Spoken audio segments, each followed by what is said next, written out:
Let's talk about the anatomy of a warp push in Fire Emblem Engage. So a warp push is when you want to dive the enemy boss and basically skip the map.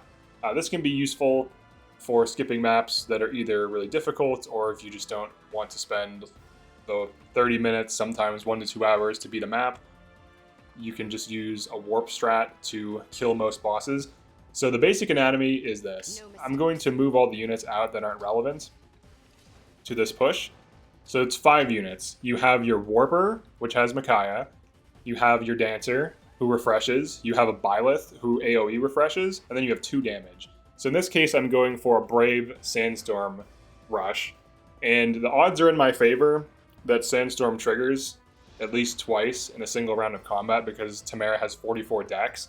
And the chance of it triggering in a 2-attack set is... it would be 0.56 times 0.56 minus 1, and then you can just remove the negative. So it's 68% chance that she triggers a sandstorm at every 2 attacks. But she also will hit really hard because I'm also going to be using something else, Draconic Hex. But alright, so you have your Warper, Dancer, AoE Dance, 2 damage. That is the anatomy. Now let's show it in practice. Now the damage can be whatever units that are your damage units, and the Warper just needs Micaiah, so it doesn't have to be Hortensia. But I'm going to rewarp. Then you dance the rewarper to get further in.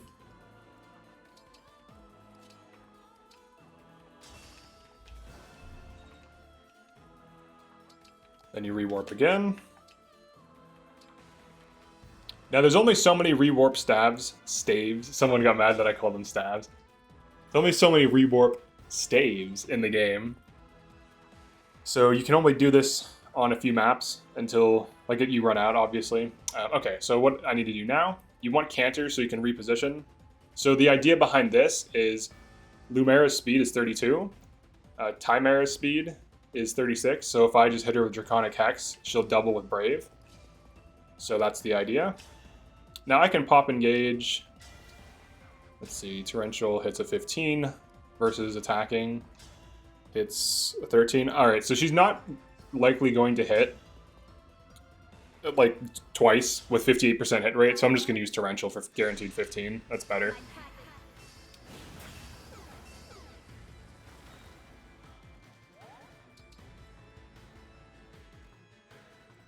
Okay, I'd also put water underneath her, so she lost her avoid. Alright, and then Tamara.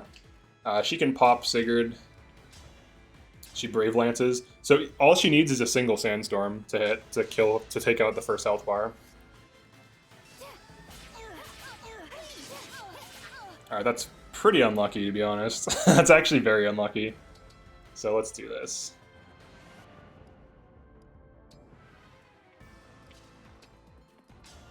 Let's re-roll the RNG. You can always retry the map, too.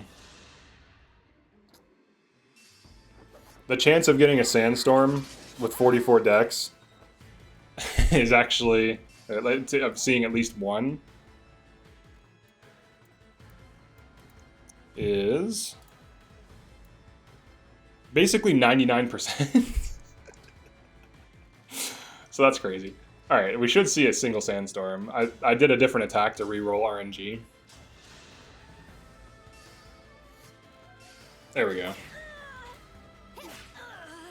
Yeah, so you can play around with it. Obviously, this isn't RNG-based tactics like this aren't Iron Man ready, but I don't plan on doing an Iron Man run, so I'll be fine. I make crazy plays when I play chess too. I wouldn't like to do Iron Man. I think it would be like playing long form chess versus like fast chess. All right, so now let's go. All right, now that we have the RNG, I think we go.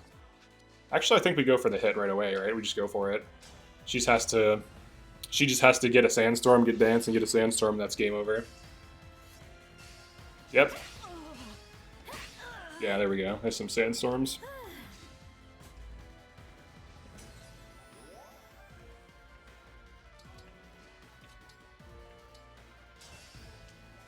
So that's the anatomy of a Rewarp push. Now, the damage unit can be something more reliable. Sandstorm proc is actually pretty consistent. You could run crit builds, you can run all sorts of damage builds, but this is just what I'm doing in this particular run. because Tamara is one of my best units, so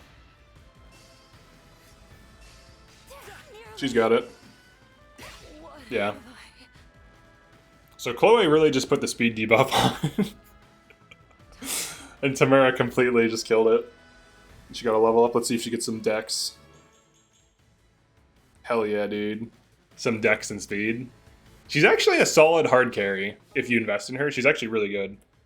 But yeah, that's it for this video. I also basically just showed you how to beat Chapter 25 on Maddening very easily. This map, some people have a hard time with because it's pretty insane and the reinforcements can really bog you down. So some maps, honestly, you just want to skip them, and this is one of those. Now, I also beat this map by using Lucina Bondage Shield and spamming fire and a choke point, and I rewarped my team together. You can do that if you want to get tons of XP and level ups, but if your unit's already good enough to take on the final boss, you might as well just warp skip this map. But yeah, that's the anatomy of a warp push. You have your rewarper in the center with Micaiah. You have 2 damage units. You have a Byleth AoE dance, and then you have the Dancer. And the Dancer extends the warp range, so it doubles the warp range. The AoE Dancer is used to set up the kill, and then the 2 damage both attack. Then you AoE dance both the damage and the Dancer, and then they attack again, and then you dance for a 5th round of combat if you need it. But yeah, thanks for checking this out. Definitely like and subscribe if you enjoyed this or found this useful. Feel free to comment your warp strats or any hyper-aggressive tactics you use. I'm always interested to see what people are running, and I'll see you in the next one.